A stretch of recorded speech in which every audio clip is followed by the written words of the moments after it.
राज्य मागासवर्ग आयोगाची आज पुण्यामध्ये बैठक पार पडणार आहे। आयोगाचे अध्यक्ष न्यायमूर्ती सुनील बाळकृष्ण शुक्रे यांच्या अध्यक्षतेखाली ही बैठक होणार आहे। मराठा आरक्षण सर्वेक्षणाचे निकष बदलले जाण्याच्या मुद्द्यावर आजच्या बैठकीमध्ये चर्चा होण्याचा अंदाज आहे। मनोज जरांगेंच्या मुंबईतील आंदोलनाच्या इशाऱ्याच्या नंतर सरकार आता ऍक्टिव्ह मोडवर आले आहे। मुख्यमंत्री येत्या 2 दिवसांमध्ये मराठा आरक्षणाच्या संदर्भात तातडीची बैठक बोलावणार असल्याची माहिती मिळते आहे। आरक्षणासाठी आतापर्यंत केलेल्या कामाचा आढावा घेतला जाईल। 20 जानेवारीला 10 लाख वाहनं मुंबईमध्ये येतील असा दावा मनोज जरांगे पाटील यांनी केलाय। त्यामुळे मुंबईतील वाहतुकीची समस्या आणखी बिकट होण्याचीही शक्यता आहे। जरांगे यांच्यावर मुंबईला येण्याची वेळच येणार नाही असं भाष्य मंत्री गिरीश महाजन यांनी नांदेडमध्ये केलंय। 20 तारखेपूर्वी मराठा आरक्षणाचा विषय मार्गी लागेल असा विश्वास त्यांनी व्यक्त केला। जरांगे पाटील यांनी 20 जानेवारीला मुंबईमध्ये आंदोलन करण्याचा इशारा दिलाय। हा इशारा म्हणजे सरकारवर दबाव आणण्याचा प्रयत्न सुरू असल्याचा आरोप ओबीसी नेते प्रकाश शेंडगे यांनी केलाय। मनोज जरांगेंचा अजून अण्णा हजारे झालेला नाही असं वक्तव्य ज्येष्ठ विचारवंत कुमार सप्तर्षी यांनी केलंय। मराठ्यांमधील मनोज जरांगे हे अवघड नेतृत्व आहे असंही त्यांनी म्हटलंय। मराठा समाजाला ओबीसींमधून आरक्षण देऊ नये या मागणीसाठी ओबीसी समाज आक्रमक झालाय। या मागणीसाठी 20 जानेवारीपासून राज्यभरामध्ये आंदोलन करू अशी भूमिका ओबीसी जनमोर्चाचे अध्यक्ष प्रकाश शेंडगे यांनी घेतली आहे।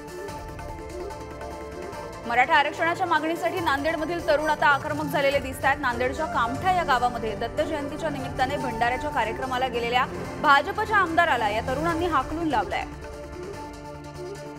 लातूरच्या रेणापूरमध्ये 22 डिसेंबर रोजी मनोज जरांगेंची सभा झाली होती। ही सभा नियोजित वेळेपेक्षा उशिरा झाल्यामुळे आयोजकांसह 11 जणांवर गुन्हा दाखल झालाय। महाविकास आघाडीच्या वतीनं काढण्यात येणाऱ्या शेतकरी आक्रोश मोर्चाला आजपासून जुन्नरमधून सुरुवात होती आहे। शरद पवार यांच्यासह महाविकास आघाडीच्या नेत्यांच्या प्रमुख उपस्थितीमध्ये हा मोर्चा सुरू होणार आहे। खासदार डॉक्टर अमोल कोल्हे यांच्या नेतृत्वामध्ये शिवनेरी ते पुणे जिल्हाधिकारी कार्यालय शेतकरी संघर्ष यात्रा काढली जाणार आहे। शेतकऱ्यांच्या विविध मागण्यांसाठी हा मोर्चा काढण्यात येईल। नव्या वर्षाचं स्वागत हलक्या पावसाच्या सरींनी होईल असा अंदाज हवामान विभागाने दिलाय। त्यामुळे थंडी आणि पाऊस असं चित्र जानेवारी 2024च्या पहिल्या आठवड्यामध्ये दिसू शकतं। मुंबईमध्ये मंगळवारी कोरोनाचे 19 रुग्ण सापडले आहेत। सध्या 2 रुग्ण हे रुग्णालयामध्ये दाखल आहेत। तसंच राज्यामध्ये 37 नवे रुग्ण सापडले आहेत। राज्यामधल्या इतर जिल्ह्यांच्या पाठोपाठ आता हिंगोली जिल्ह्यामध्ये सुद्धा कोरोनानं डोकं वर काढलंय। जिल्ह्यामध्ये 3 कोरोना पॉझिटिव्ह रुग्णांची नोंद झाली आहे। 2 रुग्णांवरती जिल्हा सामान्य रुग्णालयामध्ये उपचार सुरू आहेत।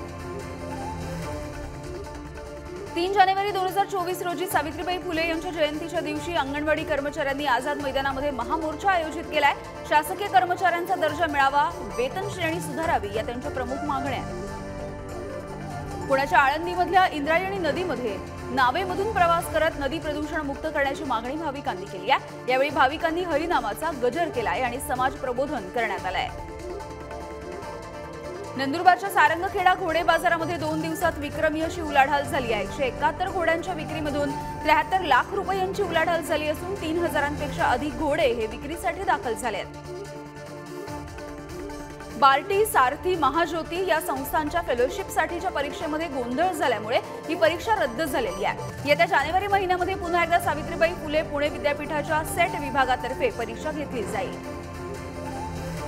एसटी महामंडळाने प्रवाशांच्या सोयीसाठी बसमध्ये ऑनलाईन तिकीट मशीन दिली आहे। मात्र नंदुरबारच्या सातपुडा डोंगरामध्ये हे मशीन नेटवर्क नसल्यामुळे निष्क्रिय ठरत असल्याच्या तक्रारी आता समोर येत आहेत।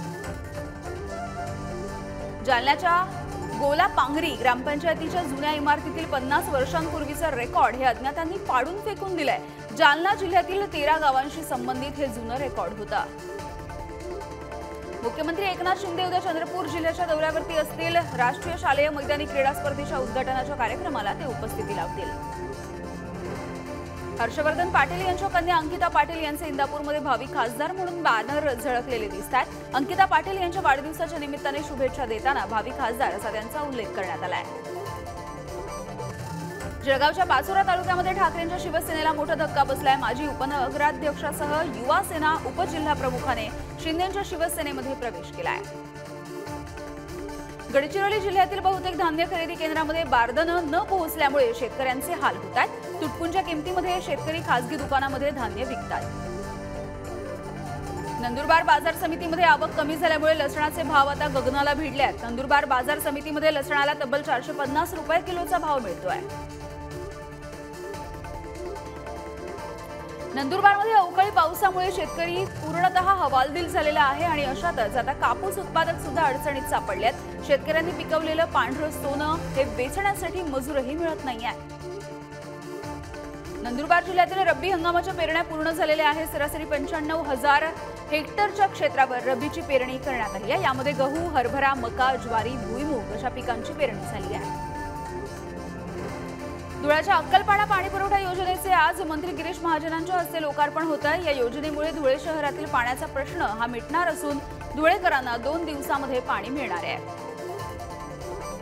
नंदुरबार शहराला पाणीपुरवठा करणाऱ्या विरचक धरणामध्ये अल्पसा पाणीसाठा शिल्लक आहे। त्यामुळे शहरवासियांना मार्च आणि एप्रिल महिन्यापासूनच पाणी टंचाईला सामोरं जावं लागण्याची शक्यता आहे। बारामती शहर आणि तालुक्यामध्ये गेल्या 8 दिवसांपासून कडाक्याची थंडी पडतीये। त्यामुळे सर्दी, खोकला, घसा, ताप या सगळ्यामुळे नागरिक सध्या हैराण होताना दिसतायत। बारामती शहरातील यशवंत नगरी या भागामध्ये खड्ड्याचं साम्राज्य बघायला मिळत आहे। वारंवार नगरपालिकेला सांगूनही नगरपालिका कार्यवाही करत नसल्यामुळे नागरिक आता संताप व्यक्त करतायत। रस्त्यांच्या दुरावस्थेमुळे दररोज अपघातांची मालिका सुरू आहे। शहरामधून जाणाऱ्या नेत्रंग शेवाळी या महामार्गाची दुरावस्था दिवसेंदिवस बिकट होत चालली आहे। मात्र झोपी गेलेलं संबंधित प्रशासन याकडे सर्रासपणे दुर्लक्ष करताना दिसत आहे। गोंदियाच्या सालेकसा इथे अक्षता कलश वाटप करण्यात आलेलं आहे। माझे गाव माझी अयोध्या हे अभियान जोमानं राबवलं जात आहे। सालेकसा तालुक्यामध्ये 108 गावांमध्ये या कलशांचं वाटप करण्यात आलं आहे। दत्त जयंतीच्या निमित्ताने धुळे शहरातील नवनाथ मंदिरामध्ये महाप्रसादाचं आयोजन करण्यात आलं होतं आणि दर्शनासाठी भाविकांची रीघ लागलेली बघायला मिळाली। यासोबतच भाविकांनी प्रसादाचा सुद्धा लाभ घेतलाय। लांब पल्ल्याच्या मेल एक्सप्रेस गाड्यांच्या प्रवासाच्या वेळेमध्ये बचत व्हावी यासाठी मध्य रेल्वेने मिशन रफ्तार हे हाती घेतलंय। त्यानुसार नवीन वर्षामध्ये गाड्यांचा वेग वाढवण्यासाठी रेल्वे रुळांच्या दुरुस्तीचं काम सुद्धा हाती घेतलं गेलंय।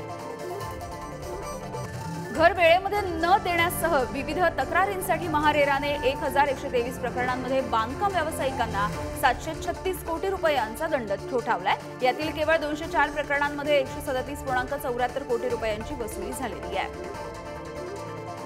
मुंबईमधल्या घरांच्या बाबतीत म्हाडानं मोठा निर्णय घेतलाय। ताबा दिल्याच्या नंतर 5 वर्षांसाठी बिल्डरकडेच दायित्व असं महारेराने स्पष्ट केलंय। बिल्डरची जबाबदारी निश्चित करण्यासाठी नवा नियम लागू करण्यात आलाय। पुण्याच्या हांडेवाडी इथल्या कुमार पेबल पार्क या सोसायटीमध्ये एक धक्कादायक घटना घडली आहे। 3 भटक्या कुत्र्यांनी लहान मुलावरती जीवघेणा हल्ला केलाय। अनैतिक कृत्यासाठी जागा उपलब्ध करून दिल्या जाणाऱ्या कॅफेवरती जळगाव पोलिसांनी छापा मारलाय। यावेळी भाजपचे आमदार मंगेश चव्हाण यांनी या कॅफेची तोडफोड केली आहे। बुलढाण्याच्या जागदरी इथले शहीद जवान अनंता दत्तात्रय गीते यांच्यावरती शासकीय इतमामामध्ये अंत्यसंस्कार झाले आहेत। भारतीय सैन्य दलामध्ये ते सुभेदार या पदावर कार्यरत होते। बीडच्या श्रीपद अंतरवालामध्ये एक धक्कादायक अशी घटना घडली आहे। तुरीची शेंग 1.5 वर्षाच्या मुलीच्या जीवावर बेतली आहे। शेंग खाताना घशामध्ये अडकल्यामुळे श्वास गुदमरून तिचा मृत्यू झाला आहे। जालना जिल्ह्यामधल्या मंठा तालुक्यातील तळणी फाट्यावर भीषण अपघात झाला। या अपघातामध्ये कार चालकाचा दुर्दैवी असा मृत्यू झालाय। कारने डिव्हायडरला धडक दिली आणि हा अपघात झाला।